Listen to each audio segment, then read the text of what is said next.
कौन से एज में पॉर्न देखा था आपने? आई थिंक 8th स्टैंडर्ड में। हाँ ठीक है, मोस्टली लड़के यही एज में देखते हैं ना।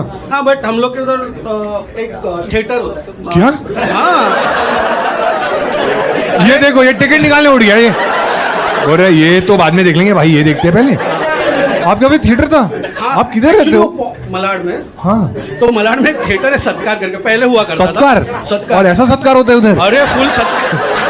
लेकिन फिर सीट साफ कौन करता है बाद में?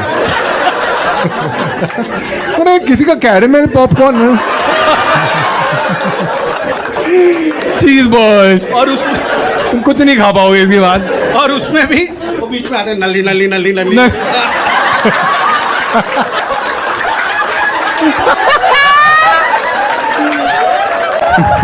देखो, नली जिसको नहीं पता वो उधर खाने के लिए नहीं यूज करते थे।